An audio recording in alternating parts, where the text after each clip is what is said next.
Have you ever felt that sudden chill, the sense that someone is watching you when you're alone? You turn, but the room is empty. The house is silent. Yet you know you're not alone. These feelings are ancient, echoes from a time when stories warned us of what lurks in the dark. Some of these stories are more than make-believe. They happen to a friend of a friend in a town like yours. They're the tales that make you check the locks twice and pull the blanket up at night. These stories remind us the world is stranger and scarier than we think. They're born from our deepest fears, the unknown, being alone, and what hides in familiar places. So, turn down the lights, but be warned. Once you hear these stories, you can't unhear them. The next time you hear a creak or see a stranger on a lonely road, you'll remember. Are you ready to listen? Read on, if you dare. A man drives home late at night, rain pouring down, when he spots a young woman in a white dress on the roadside. She's soaked and silent, giving him an address in the next town.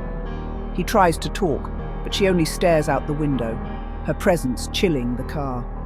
When they reach her destination, a house beside a cemetery, he turns to tell her they've arrived.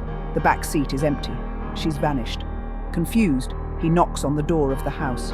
An old woman answers. He describes the girl. Tears fill her eyes. "You're not the first," she says. "That was my daughter. She died in a crash on that road 10 years ago tonight." Every year the girl tries to find her way home. The man turns to leave, shaken. The old woman stops him. "Wait, you'll want this back." She hands him his jacket, the one he'd left in the car. It's draped over a tombstone in the cemetery next door. The man stares at the grave, the chill settling deep in his bones. Some passengers never really leave, and some rides are never truly over. A teenage girl babysits in a large, isolated house. After putting the children to bed, she relaxes downstairs. The phone rings. A raspy voice asks, "Have you checked the children?" and hangs up. She tries to ignore it, but the call comes again, the same chilling question. Frightened, she locks the doors and calls the police. They promise to trace the call and tell her to keep him talking if he calls back. The phone rings once more. "Why haven't you checked the children?" Suddenly, the operator breaks in. "Get out! The calls are coming from inside the house!" The girl flees, police arrive, and they find the man hiding upstairs, right outside the children's room. The children are safe, but the terror lingers. Sometimes the danger is closer than you think, and sometimes the scariest stories are the ones that could happen to anyone. She never babysat in that house again. Would you? Johnny loved Jenny, but she always wore a green ribbon around her neck.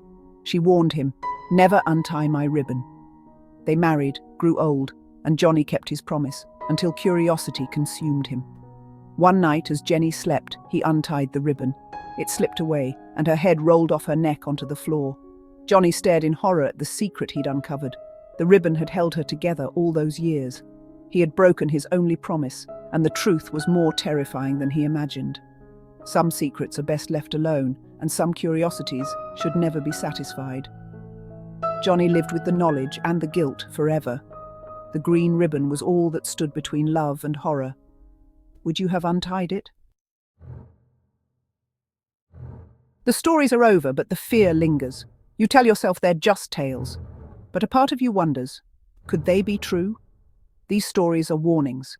Trust your instincts, beware the unknown, and remember that some doors are best left closed. Tonight, as you lie in bed, every sound will seem louder, every shadow darker. You'll remember the green ribbon, the man upstairs, the vanished hitchhiker. You'll pull your blanket tighter, but blankets can't stop a phone call from inside the house. And if you hear a new sound, a soft scratch, a faint whisper, or a quiet knock at your door, you'll tell yourself it's just the wind, but you won't be sure. That's the real horror, not knowing if the story is real. And this time it might be happening to you.